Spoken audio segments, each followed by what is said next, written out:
فأنا ناصح لإخواني بالصدع بالحق تبيض وجوههم. السكوت في مسألة الحزبية يضرها، فاصدع بما تؤمر وأعرض عن المشركين. سلامي على دماج ورجالها والشيخ يحيى ودار العلم يا سعد بانيها.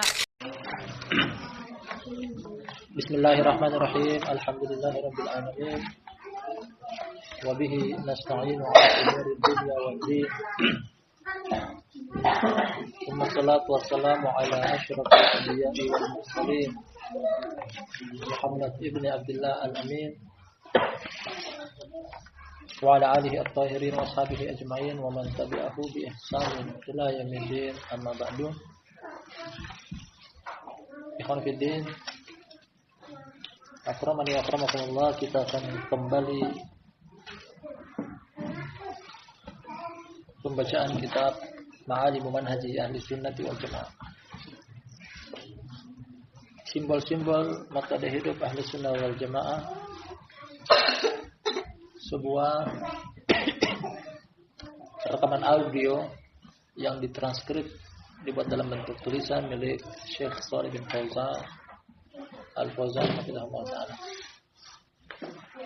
2 malam sebelumnya telah kita ambil bab alamatu ahli sunnati wal jamaah dan belum kita selesaikan tanda-tanda ahli sunnah wal jamaah. 2 tanda yang belum disebutkan, masih akan datang tanda-tanda yang lainnya pada judul bab yang setelahnya. Yang paling pertama adalah al-wasatiyah, sikap tengah dalam beragama, dalam berakidah, dalam menuntut ilmu, dalam beramal. Yang membedakan dari 2 kubu yang saling kontradiksi ahlul bid'ah. Ada yang terlalu berlebihan, ada juga yang kurang.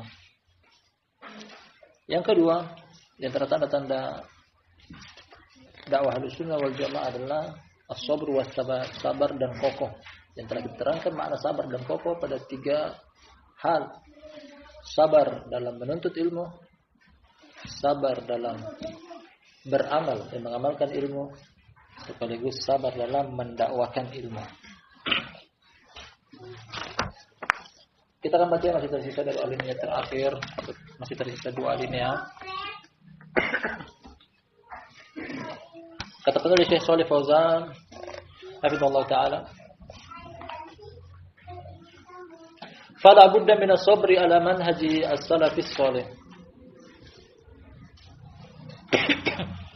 Seharusnya atau sepatutnya untuk bersabar di atas manhaj orang-orang soleh terdahulu. Bersabar.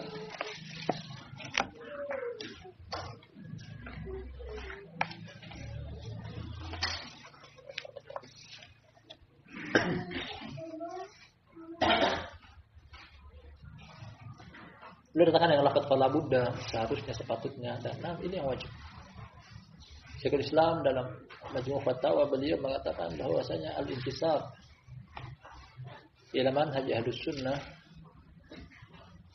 wajib. Menyandarkan diri kepada manhaj ahlus sunnah adalah perkara yang wajib. Arti dari perkataan ini bahwasanya dalam beragama hendaknya mengikuti metode ahlus sunnah, manhaj salaf. Seseorang yang tidak bermanhaj dengan manhaj salaf, dia di atas kesesatan. Kata beliau di sini harus.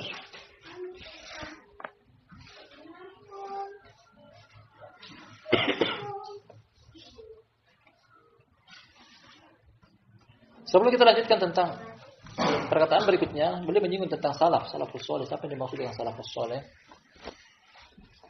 Apa arti dari kata salaf sendiri? Salaf secara bahasa artinya adalah yang dahulu, yang sudah lewat.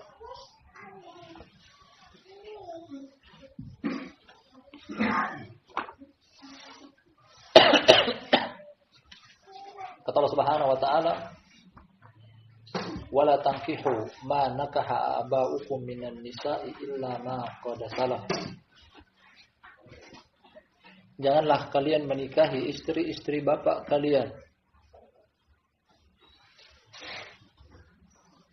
kecuali yang telah lewat, kecuali yang telah lalu. Artinya syariat Islam turun melarang kita sebagai anak untuk menikahi istri bapak kita. Misalnya bapak kita meninggal dunia kemudian meninggalkan istri-istri, tentunya bukan ibu tiri, bukan ibu kandung kita, maksudnya ibu tiri. Dilarang dalam syariat Islam. Illa ma qad salaf, kecuali yang telah lewat. Sebelum turunnya syariat ini masih ada perbuatan tersebut. Kemudian, syariat ini turun, hal tersebut tidak mengapa. Karena sebelum turun pengharaman tersebut. Tapi ketika turun syariat ini, tidak dibolehkan untuk menikahi istri-istri orang bapak kita. Saya jadi illa ma qad salaf, kecuali yang telah lewat. Makna salaf sendiri yang sudah lewat. Dan secara syariat arti dari salaf sendiri adalah contoh yang baik.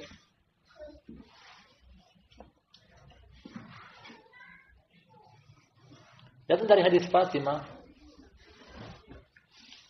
Nabi SAW pernah mengatakan kepada dia, "Ni'mas salafu ana laki." Sebaik-baik salaf bagi engkau adalah aku. Sebaik-baik contoh yang engkau bisa contoh. Sebaik-baik contoh yang kau bisa jadikan panutan dan suri tauladan. Contoh yang paling bagus kepada engkau, panutan yang paling bagus kepada engkau, suri tauladan yang paling bagus kepada engkau adalah aku. Makna salaf artinya adalah aku. Dan sekali makna salaf artinya adalah yang dicontoh dari orang terdahulu. Kepada siapa mereka? Siapa yang dimaksud dengan salaf? Yang dimaksud dengan salaf di sini adalah 3 generasi emas pertama umat ini. Kalau begitu bisa kita simpulkan mereka adalah sahabat, kemudian berikutnya tabi'in, kemudian yang ketiga tabi'ut tabi'in. Jadi ketika menyinggung tentang lafaz salaf yang dimaksud adalah 3 generasi pertama ini. Sahabat, tabi'in dan tabi'ut tabi'in. Yang Imam Ad-Dahabi menyimpulkan bahwasanya akhir dari zaman salaf adalah selepas tahun ke-300 Hijriah. Berarti masuk tahun 301 bukan lagi masa salaf, tapi disitulah bermula masa kholaf yang setelahnya.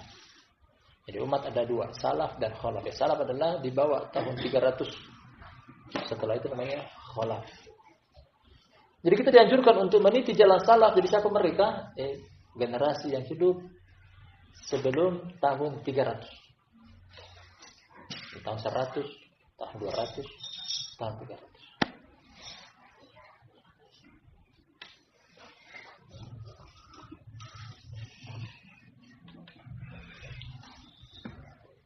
Dengan beberapa landasan hukum, pertama datang dari hadis Imran bin Husain radhiyallahu anhu ketika Nabi SAW ditanya, "Ya Rasulullah, man khairun nas?" Wahai Rasulullah, siapakah orang terbaik?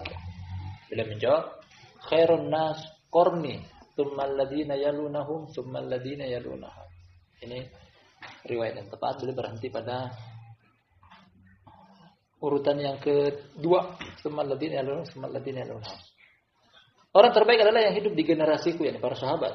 Tsumma alladziina yalunahum, kemudian setelah mereka yakni tabi'in, tsumma alladziina yalunahum, kemudian setelah mereka tabi'ut tabi'in.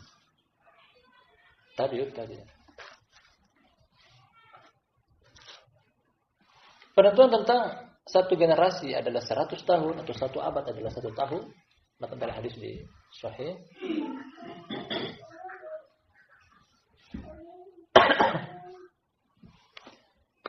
Ketika Nabi SAW ditanya di satu majelis, "Ya Rasulullah, mata sa'wa?" Rasulullah, kapan tegaknya hari kiamat?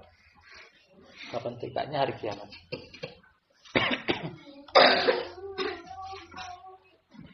Beliau melihat di dalam majelis, kemudian beliau melihat ada anak yang paling kecil di dalam majelis tersebut. Sambil menunjuk kepada anak tersebut, beliau mengatakan, kurang lebih maknanya apabila anak ini hidup. Nah, kemudian dia mati.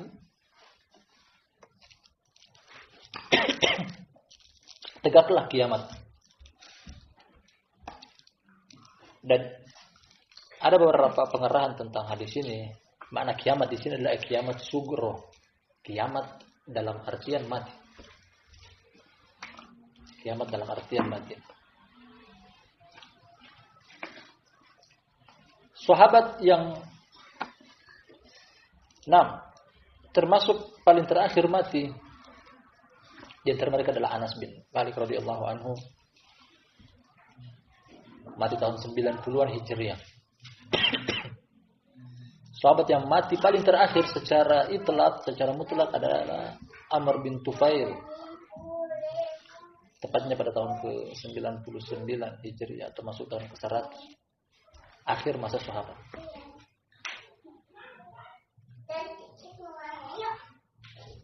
Akhir masa sahabat.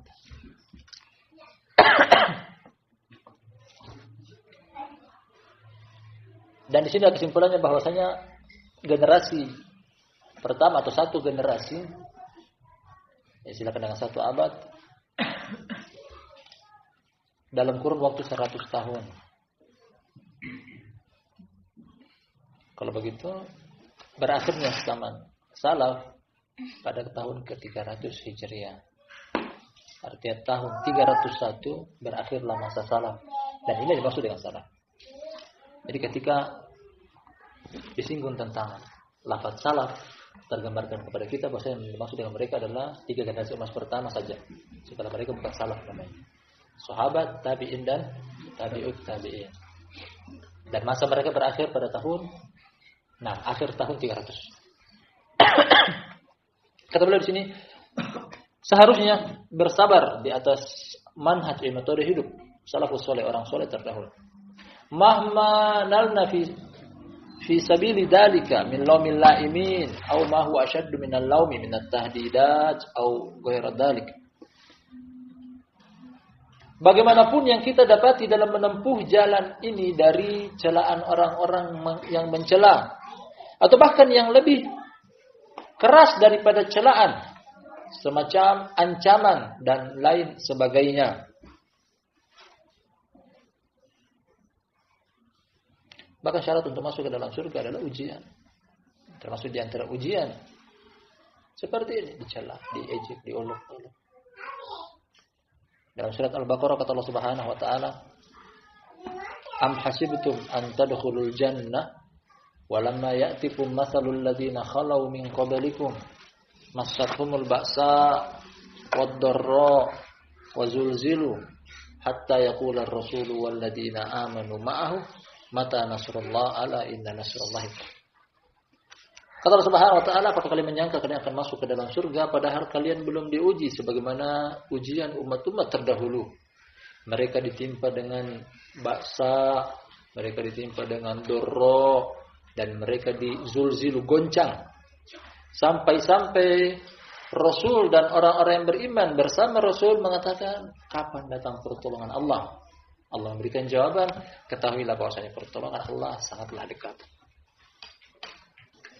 Jadi untuk bisa masuk ke dalam surga harus melewati 3 tahapan ini dalam ujian. Ujian 3 tahapan, dan 3 tahapan ini bertingkat-tingkat. Dimulai dari yang paling rendah, sedang, kemudian tinggi. Paling pertama adalah baksa, baksun. Ungkapan tentang nikmat yang ada pada diri kita diambil oleh Allah, dicabut oleh Allah, diambil kembali oleh Allah. Nikmat yang ada pada diri kita. Bisa jadi harta, bisa jadi keluarga, diambil oleh Allah. Jadi kalau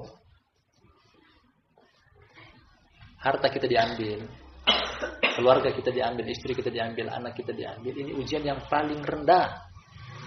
Kalau ujian ini saja sudah goncang, menunjukkan bahwa keimanan kita rendah.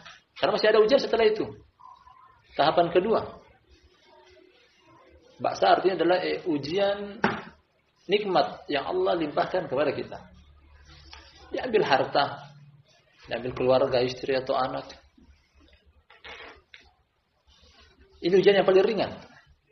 Berpindah pada ujian yang kedua, wad-dharra. Mulai menyentuh fisik seperti luka, cacat, bahkan pembunuhan pada tingkatan ini. Jadi kalau baru-baru diambil harta kita, pekerjaan kita, profesi kita, belum ada apa-apanya, itu baru ujian pertama. Baru kelas 1. Itu saja sudah mengeluh, berkeluh kesah, salahkan takdir, menyalahkan orang lain. Masih ada ujian yang kedua, yakni ujian bersifat menyentuh fisik, luka, cacat, lumpuh. Masuk juga hilangnya nyawa. Kemudian ujian tingkatan yang ketiga, dan ini yang paling tinggi, wazulzilu, digoncang. Terkadang mungkin sebagian orang mendapati ujian serasa gempa bumi, padahal tidak gempa bumi. Artinya terkadang berdiri aja sempoyongan, tak bisa berdiri tegak, pusing, gelisah. Ini yang namanya wazulzilu, ujian bentuk goncangan, padahal tidak terjadi gempa bumi. Artinya adalah hatinya yang goncang, hatinya yang goncang. Diuji sampai-sampai tidak tahu bagaimana jalan keluar, goncang.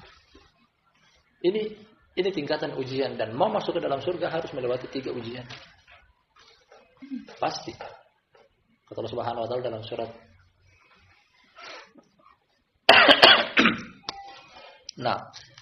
dalam surat Al-Ankabut, Alif Lam Mim, hasiban nasu ayyutraku ayyakulu amanna wa hum la yuftanun, wa laqad fatanna alladhina min qablihim fala ya'lamanna Allahu alladhina shadaqu wa la ya'lamanna al-kadhibin. Kata Allah Subhanahu wa taala, Alif Lam Mim, apakah mereka, yani umat manusia, akan dibiarkan begitu saja mengatakan kami telah beriman padahal mereka belum diuji? Sungguh kami telah menguji umat-umat terdahulu. Dari situlah kami mengetahui, kata Allah, mana yang jujur dengan keimanannya, mana yang dusta. Ujian pasti, makanya siap-siap. Kemudian ujian datang tanpa mengetuk pintu, datang tanpa salam, tanpa kalam,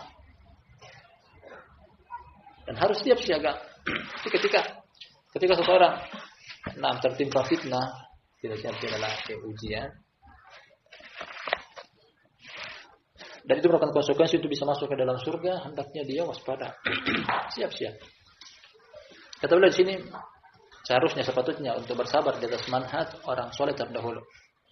Bagaimanapun, dalam meniti jalan ini, jalan salaf, begitu berupa celaan orang-orang yang mencela atau bahkan yang lebih keras daripada celaan seperti ancaman atau yang semisalnya, harus tetap bersabar. Walihada qala, oleh karena itu beliau sallallahu alaihi wasallam, beliau berkata, Bada al-Islamu ghoriban wa sayaudu kama bada'a ghoriban fatuba lil ghuraba.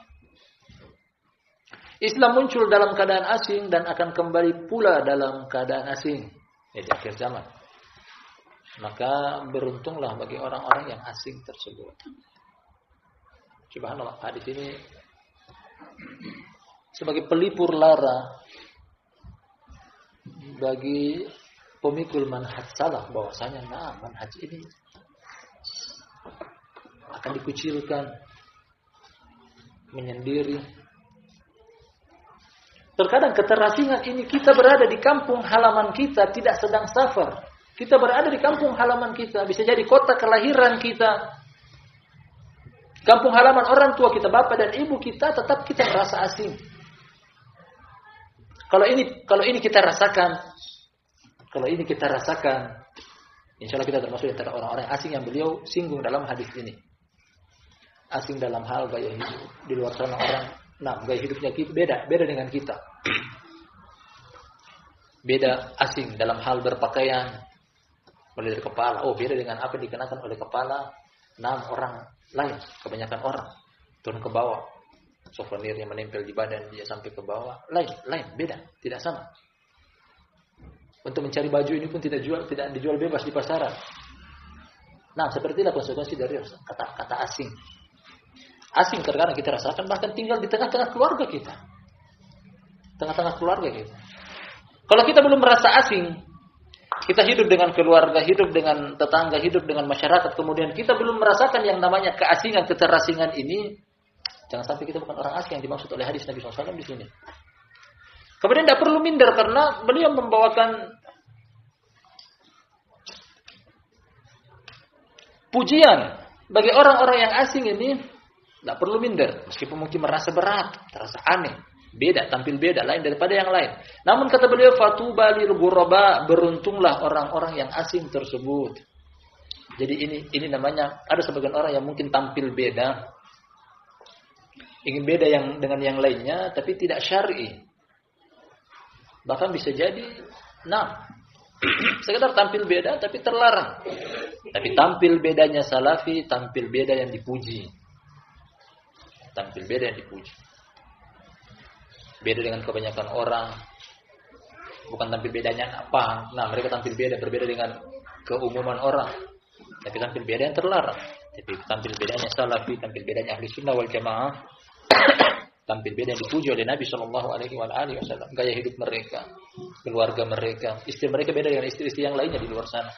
Anak-anak mereka beda dengan anak-anak di luar sana. Metode pendidikannya, tarbiyah dalam rumahnya, cara berpakaian dia, istrinya, anak dia beda dengan keumuman orang di luar sana. Namun jangan pernah minder. Terkadang saking beratnya syariat ini, sebagian orang nggak sanggup, akhirnya mereka mau sama dengan orang di luar. Mau sama dengan orang di luar. Akhirnya tak sedikit dari kita mendengar berita bahwasanya ada salafi yang anaknya disekolahkan ke sekolah umum. Karena apa? Tidak berani tampil beda. Tidak berani tampil beda.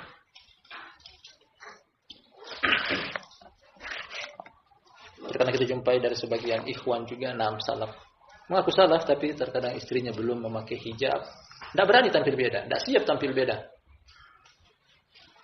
Padahal pujian dari Nabi SAW kepada orang yang tampil beda ini luar biasa. Fatuba lil ghuraba.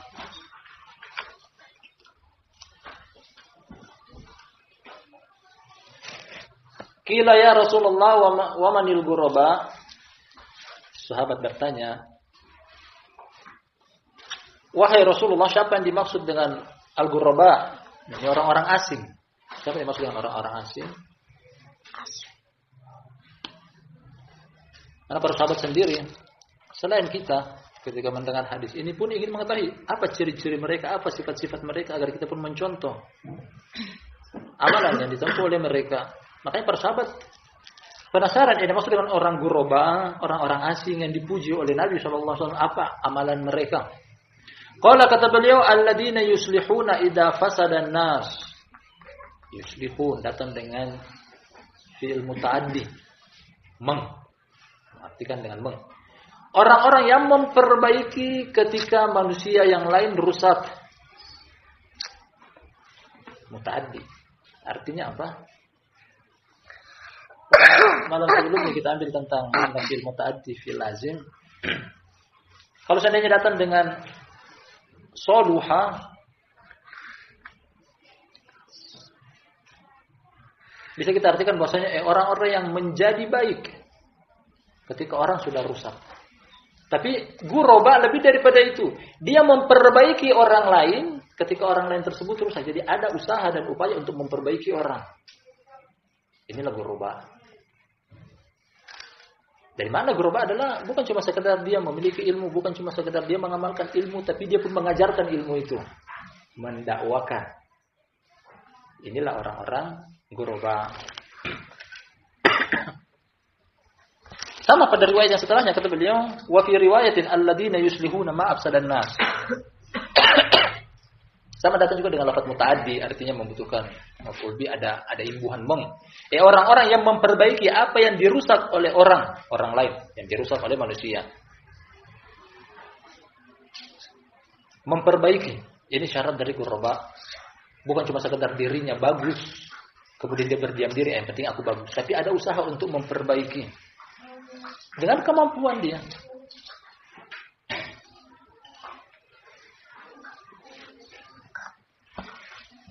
Sebelum kita lanjut pada alinea berikutnya, ikhwan al-kiram barakallahu fikum jami'an.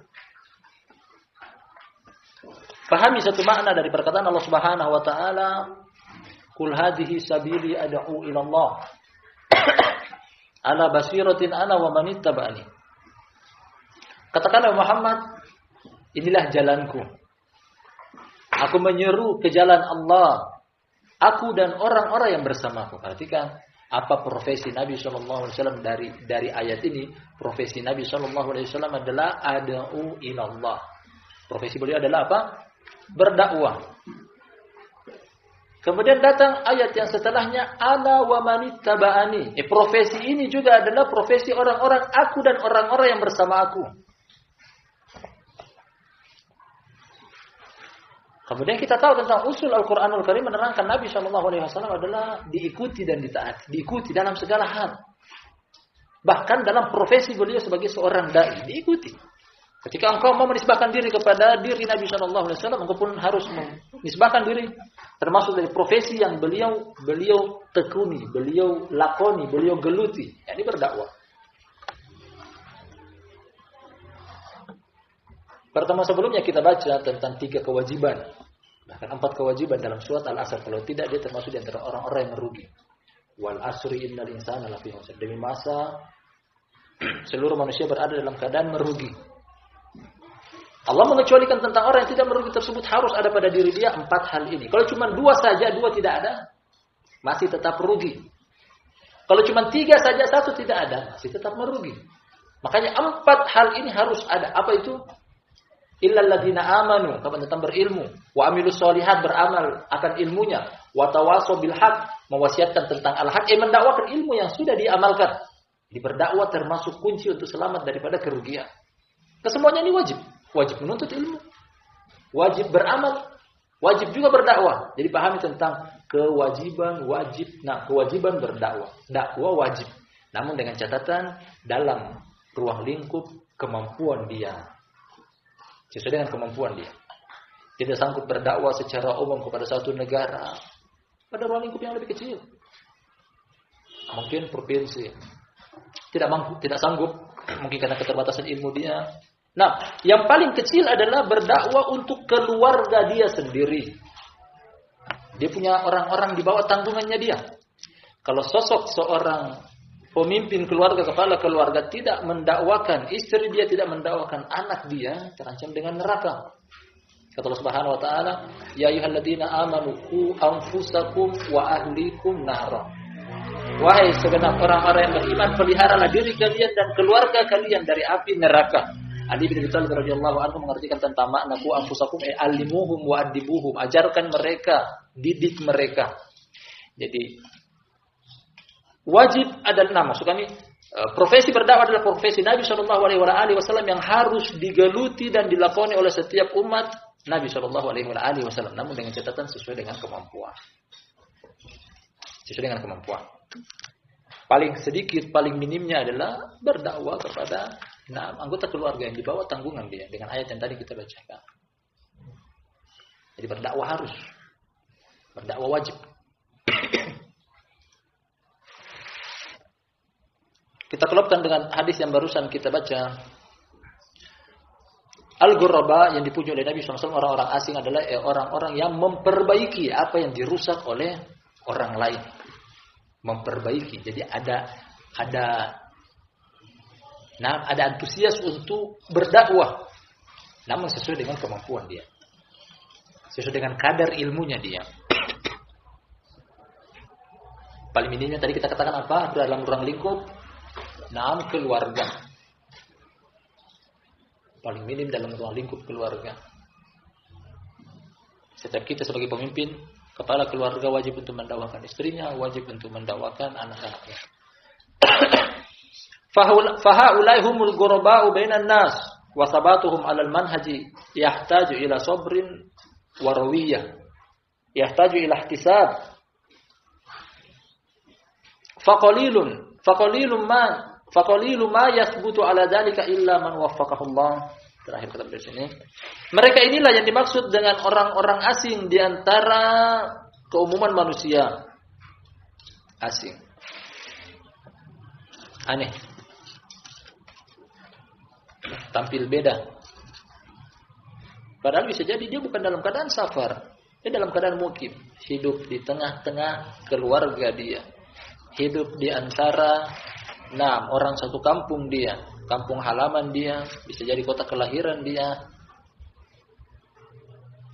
Namun orang yang selamat adalah orang yang siap tampil asing, siap tampil beda. Kenapa dikatakan asin? Wasabatuhum 'alal manhaj yahtaju ila sabrin wa rawiyah. Karena kokohnya mereka di atas manhaj metode hidup salaf butuh di atas kesabaran dan kemapanan.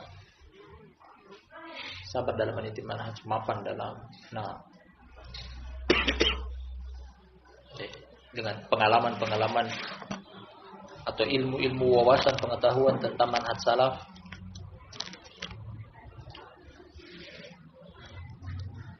Demikian juga butuh untuk meminta pahala, mengharap pahala dari Allah Subhanahu wa taala. Ini yang terkadang terlupakan. Karena ketika kita tanamkan dalam diri kita dalam setiap amalan, berat dan ringannya, susah dan mudahnya, paling pertama kita tanamkan adalah mengharap pahala. Karena itu terkadang bedanya. Bisa jadi dua orang sama-sama menegakkan sholat, beda tingkatan pahalanya dari sisi ini, mengharap pahalanya. Terkadang satu orang dia menegakkan ibadah, contoh kecilnya sholat, dia mendapatkan pahala luar biasa karena dia menganggap bahwa sholat adalah wajib bagi dia.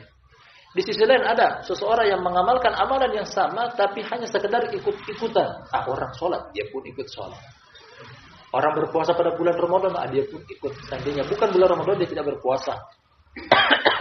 Artinya orang ini hanya meniatkan ikut-ikutan orang lain. Jadi pentingnya tentang mengharap pahala, termasuk dalam hal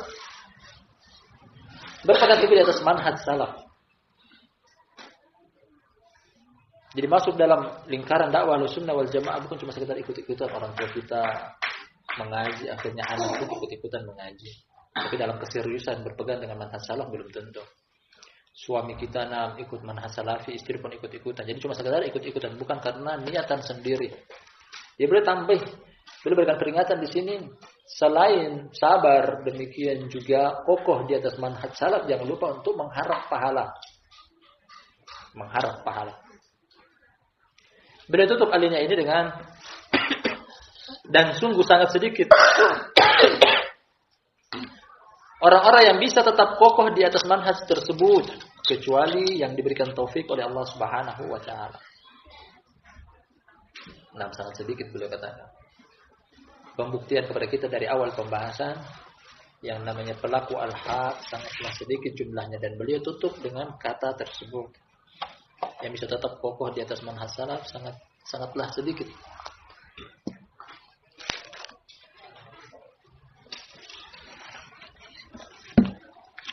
Ini akhir dari judul bab ini, yang setelahnya beliau isyaratkan akan datang pada pembahasan setelahnya. Ini mau apa kita ambil? Masih ada sekitar 10 atau 15 menit. Walihadzal manhaj ma'alim ay alamat yu'rafu biha wa yu'rafu biha ahluhu. Dan manhaj ini yakni manhaj salaf, manhaj ahli sunnah wal jamaah yang butuh di atasnya kesabaran dan kekokohan, memiliki simbol-simbol. Dan judul buku ini akan beliau terangkan tentang kandungan intinya pada bab yang setelahnya, bab yang akan kita baca ini.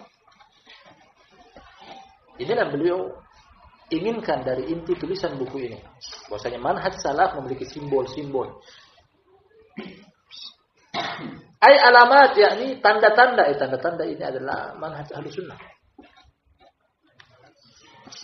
Yu'rafu biha, dengan tanda-tanda tersebut bisa diketahui apa amalan ahlu sunnah. Ay yu'rafu biha ahluhu, atau bisa juga diketahui dengan tanda-tanda tersebut, dengan simbol-simbol tersebut penganutnya. Jadi dua hal yang kita cari tahu tentang manhaj salaf. Pertama adalah teorinya, kemudian yang kedua pelakunya.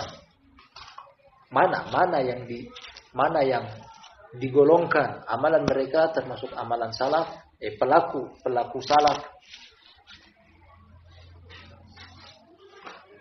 Jadi masuk pada inti pembahasan pada halaman yang setelahnya. Maksud dan tujuan buku ini ditulis tentang simbol-simbol manhaj ahli sunnah wal jamaah. Beliau katakan bahwasanya Ahlus Sunnah wal Jamaah memiliki simbol, dan dengan simbol itu diketahui tentang manhajnya, diketahui juga tentang pelakunya.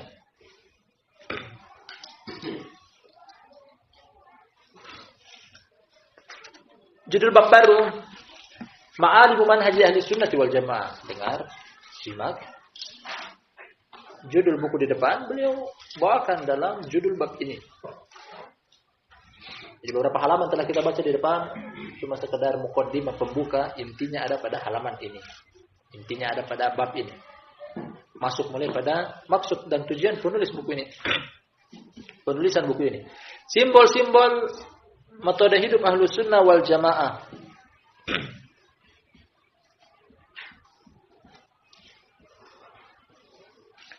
Beberapa poin boleh akan sebutkan kepada kita satu persatu. Terkadang boleh menarik nafas panjang.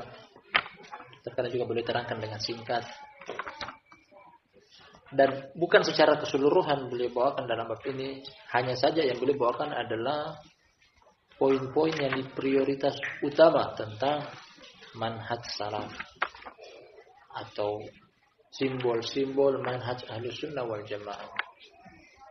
Ada sekitar 7 yang boleh bawakan nantinya. 7 hal. Merupakan simbol utama bisa kita mengenal metode hidup Ahlus Sunnah wal Jamaah dan metode hidup pelaku Ahlus Sunnah wal Jamaah. Al-awwal, yang pertama, al-ihtimamu bi aqidatit tauhid. Memberikan perhatian khusus kepada ideologi tauhid. Tauhid paling utama. Merupakan pondasi diterimanya seluruh amalan. Amalan ketika tidak dibangun di atas tauhid, amalan tersebut tertolak. Akan boleh terangkan panjang dan lebar nanti tentang makna tauhid. Sebelum kita membaca keterangan dari penulis dalam judul bab ini, perhatikan bahwasanya masing-masing firqah, masing-masing kelompok memiliki pondasi-pondasi utama tertentu. Yang itu yang mereka kejar pertama kali.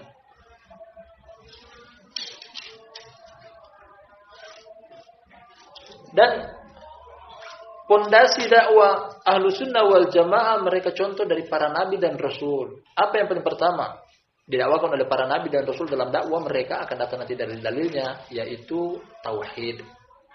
Jadi sebelum mengajarkan kepada mereka untuk sholat, sebelum mengajarkan kepada umat tentang berpuasa, mengeluarkan zakat, infak, sedekah, dan juga haji, sebelum itu semuanya yang paling pertama dikedepankan adalah tauhid. Kita contohkan ada kelompok yang menyimpang. Sebagian kelompok memprioritas utamakan, mengedepankan perkara daulah Islamiyah. Jadi terus yang digembar-gembor. Kita harus punya daulah Islamiyah, harus daulah Islamiyah. Terkadang atau mungkin pernah dengar akan hal ini. Maka sebagian kita mungkin pernah terjerumus dalam kelompok atau firqah tersebut, daulah Islamiyah. Jadi yang paling pertama mereka kejar adalah ini. Harus punya daulah Islamiyah. Terkadang ideologi semacam ini, pemahaman seperti ini, akhirnya mereka meninggalkan banyak amalan. Jadi mereka menganggap bahwasanya zaman sekarang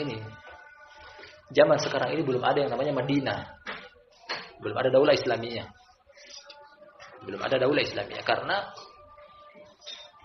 besarnya dakwah Islam, yakni di zaman Nabi sallallahu alaihi wasallam bermula ketika beliau hijrah. Sudah ada daulah Islamiyah. Daulah Islamiyah yang mereka inginkan adalah ada Madinah. Ada masjid. Ada syariat Islam tegak. Sedangkan masih di periode Makkah belum bisa. Mereka belum bisa menegakkan syariat Islam secara totalitas. Bahkan tak segan-segan mereka mengatakan, tak sedikit kita dengar dari mereka bahwasanya zaman sekarang ini belum ada daulah Islamiyah, jadi belum bisa tegakkan sholat. Maka terkadang antum mendengar bahwasanya ada orang yang terkadang menggembar-gemborkan Islam. Tiba waktu sholat dia nggak datang ke masjid karena memang dia tidak sholat. Menurut dia bahwasanya sekarang ini masih periode Makkah, dan periode Makkah belum diwajibkan sholat ketika itu. Terkadang mereka meninggalkan sholat. Mungkin terdengar aneh, asing, menyuarakan Islam tapi tidak sholat. Ini syubhat yang ada pada mereka. Karena menurut mereka belum ada daulah Islamiyah, belum ada Madinah, belum ada Masjid Nabawi, yang sekarang belum ada. Dan begitu banyak menyebar di Indonesia ideologi semacam itu. Yang berangkat ke Irak dan Suriah dari golongan ISIS, kecuali itu yang mereka cari, daulah Islamiyah dulu. Mereka bilang di Indonesia belum ada daulah Islamiyah. Bagaimana mau daulah Islamiyah sedangkan pemerintahnya saja belum berhukum dengan hukum Islam? Makanya mereka tidak dapat itu. Apapun resikonya, bagaimanapun caranya, mereka tetap harus berangkat sampai ke sana, sampai ke Irak, Suriah. Ada kelompok lain, mereka tidak peduli dengan yang namanya tauhid. Mereka datang masuk ke rumah-rumah, mengajak orang, ayo sholat. Seakan-akan Islam itu hanya sholat. Bahkan sementara misalnya nongkrong di pinggir jalan, memutar minuman keras, di arak digiring, ayo sholat. Antum tahu mungkin maksud anak siapa? Sholat. Ketika disinggung dakwah tauhid dulu, mereka memberikan jawaban, maksudnya dakwah tauhid memecah umat, tidak usah menyinggung tentang tauhid, membuat umat berpecah. Intinya mereka hanya mengajak orang untuk sholat. Setelah itu terserah, masih mau mabuk, masih mau mendengar musik, yang penting sholat. Jadi mereka tidak memprioritas utamakan tauhid. Ini dakwah-dakwah yang keliru. Bahkan dakwahnya Ahlussunnah wal Jamaah, mereka mengikuti dakwahnya para nabi dan rasul. Yang paling dikedepankan sebelum amalan-amalan Islam yang lainnya adalah ideologi tauhid. Kita baca keterangan beliau.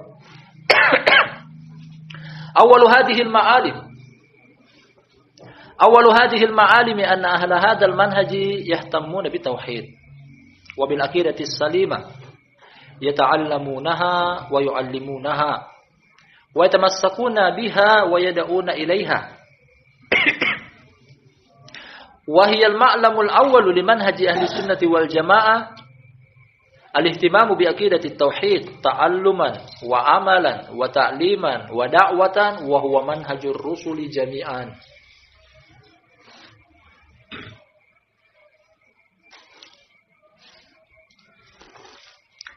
Simbol yang paling pertama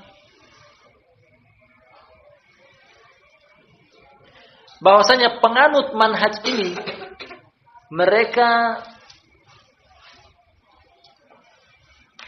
memprioritas utamakan tauhid. Tauhid paling duluan. Jadi di antara 5 rukun Islam paling pertama adalah kalimat tauhid. Sebelum mengajarkan orang sholat, puasa, zakat, haji, tauhid lebih dulu. Karena kita sama-sama mengetahui bahwasanya sholat seseorang tidak sah. Misalnya yang non-muslim ingin masuk ke dalam agama Islam, sholat dia tidak akan sah, zakat, puasa, haji dia tidak akan sah kecuali setelah mengucapkan kalimat tauhid, kalimat la ilaha illallah. Itu dulu paling pertama.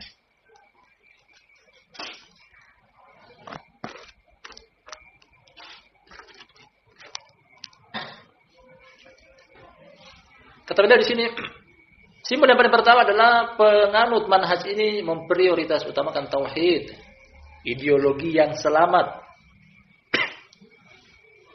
Mereka mereka mempelajarinya dan mengajarkannya. Belajar dulu, kalau sudah punya ilmunya baru menyampaikan kepada orang. Mereka berpegang teguh dengannya kemudian mendakwakannya.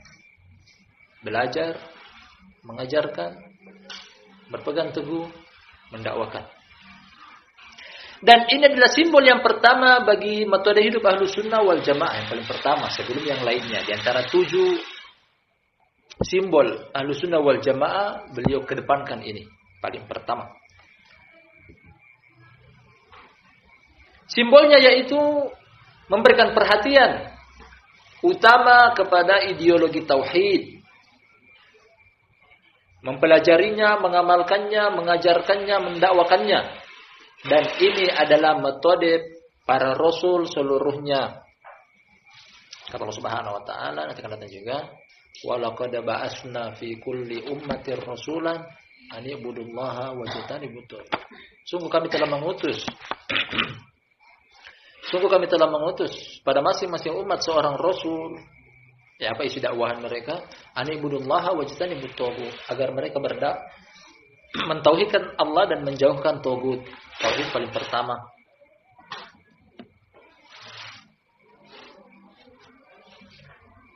Kalau sudah dimasukkan akidah tauhid, kalau sudah tertancap dalam dada yang namanya akidah tauhid, akan membuat mereka penasaran sendiri. Kalau begitu yang selanjutnya apa?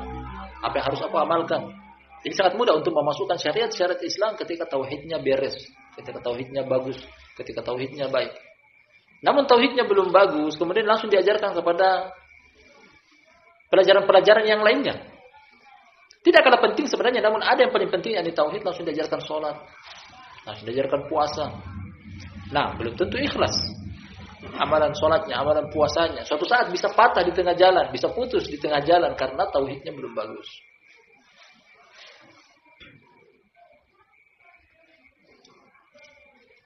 Terkadang kita mendapatkan hal semacam ini, barakallahu fikum jami'an, ketika mungkin ada orang-orang dekat kita, entah istri kita, anak kita, kerabat kita, famili kita.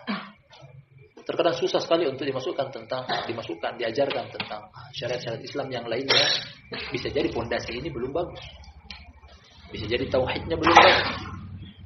Karena seorang yang tauhidnya bagus, dia akan mudah menerima syariat-syariat yang lainnya. Makanya tauhid, perhatikan barakallahu fikum jami'an, sekitar 23 tahun masa Nabi SAW menghabiskan dakwah beliau 23 tahun dengan perincian 13 tahun. Dengan perincian 13 tahun di kota Mekah, 10 tahun di kota Madinah. Dalam kurun waktu 23 tahun Nabi SAW berdakwah. Butuh menghabiskan 13 tahun di kota Mekah, 10 tahun di kota Madinah. Di kota Mekah belum ada syariat, belum diwajibkan sholat 5 waktu. Nanti di akhir-akhir tahun ke-12, sekitar 1 tahun sebelum hijrah, belum ada sholat 5 waktu, belum ada zakat, belum ada puasa, belum ada haji. Itu semuanya nanti di akhir-akhir Islam. Puasa sendiri pada tahun ke-2 Hijriah. Nah, kemudian haji pada tahun ke-9 Hijriah. Sholat 1 tahun sebelum hijrah. Artinya apa? Dalam 13 tahun ini, apa yang beliau dakwakan dalam kurun waktu 13 tahun? Tauhid, dan tauhid. Karena itu dulu yang paling pertama ditancapkan. Tauhid. Dalam 13 tahun beliau butuh untuk mengajarkan tauhid kepada umat beliau, sahabat beliau, orang-orang yang ada di penduduk kota Mekah. Itu terus diulang. Sholat belum, nanti sholat tahun ke-12 Hijrah atau tahun ke-13 Hijrah, 1 tahun sebelum hijrah. Nah, puasa nanti tahun kedua di Madinah baru turun ayatnya. Kemudian haji nanti tahun ke-9 baru turun kewajibannya. 1 tahun sebelum beliau meninggal dunia. Jadi selama 13 tahun beliau mengulangi tauhid. Jadi kalau kita yang baru mungkin mengkaji tauhid cuma 1 buku, 2 buku, hanya dalam mungkin 6 bulan. Nah, butuh kita mengkaji tauhid lebih banyak. Sahabat saja yang paham bahasa Arab, Al-Quran turun di mereka tahu butuh mengulang-ulang tauhid sebanyak 13 tahun. Kalau begitu kita lebih pantas untuk mengkaji tauhid.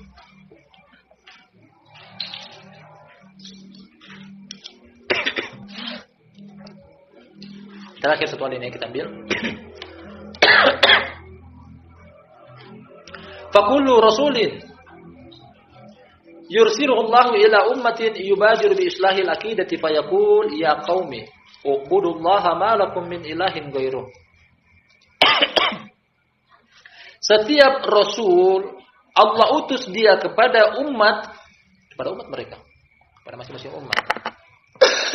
Umat dengan berbeda waktu dan zaman, berbeda tempat dan waktu.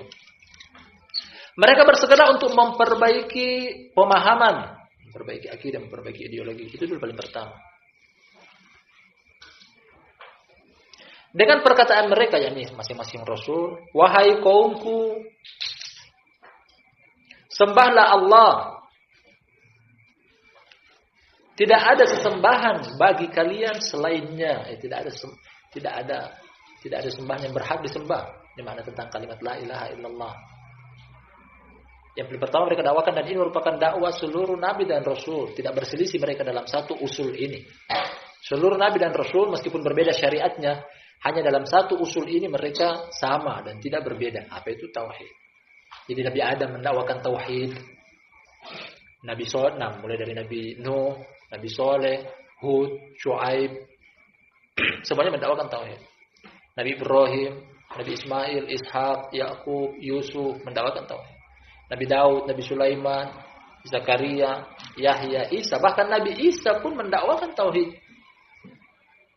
Dalam akhir surat Al-Maidah menerangkan bahwasanya Nabi Isa tidak pernah menyeru umatnya untuk menyembah dia dan menjadikan dia sebagai anak Allah atau putra Allah Subhanahu wa taala. Kata Allah Subhanahu wa taala, "Wa idh qala Allahu ya Isa, a'anta qulta lin-nasi ittakhiduni wa ummi ilahaini min dunillah?" Kata Allah kepada Nabi Isa, "Wahai Isa, apakah engkau menyeru umat engkau mengatakan kepada mereka sembahlah aku, sembahlah ibuku yakni Maria selain Allah Subhanahu wa taala?" Allah tanyakan kepada Nabi Isa akan hal ini. Apa kata Nabi Isa menjawab pertanyaan dari Allah Subhanahu wa taala tersebut? "Subhanak, maha suci engkau wahai Rabb. Ma yakunu li an aqula ma laysa li bihaq." Aku tidak pantas untuk mengatakan sesuatu yang bukan kepentinganku, bukan hak aku. Nabi Isa sendiri menyangkal. Nabi Isa menyangkal bahwasanya aku tidak pernah menyuruh mereka untuk menyembah aku. Kemudian Nabi Isa mengatakan dengan hujah yang begitu kuat di hadapan Allah Subhanahu wa taala, "In kuntu qultuhu faqad alimta, ta'lamu ma fi nafsi wa la a'lamu ma fi nafsik, innaka anta alamul ghuyub." Wahai Rabb, seandainya aku mengatakan akan hal tersebut, seandainya aku memang betul menyeru umatku untuk menyembah aku dan ibuku, niscaya engkau mengetahui akan hal tersebut. Engkau mengetahui apa yang ada di isi hatiku, sedangkan aku belum tentu tahu apa yang ada pada engkau. Hujah dari Nabi Isa begitu kuat. Nabi Isa alaihissalam juga mendakwakan tauhid. Demikian juga Nabi kita Muhammad sallallahu alaihi wasallam, agama yang paling memurnikan tauhid kepada Allah Subhanahu wa taala. Kesimpulan dari bab ini masih ada beberapa keterangan lain berkaitan dengan tauhid, perincian tentang tauhid ini saya akan ambil dalam kesempatan. Yang pertama adalah bahwasanya Ahlus Sunnah wal Jamaah mengikuti manhaj para nabi dan rasul sebagai prioritas utama dalam dakwah mereka mendahulukan dakwah tauhid. Wallahu ta'ala alam bisawab. Ini sampai kita ambil kita malam hari yang berbahagia ini. Mudah-mudahan bermanfaat. Mudah-mudahan kurangnya mohon dimaafkan. Kita akhiri subhanallahumma wa bihamdihi asyhadu an la ilaha illa anta astaghfiruka wa atubu ilaik.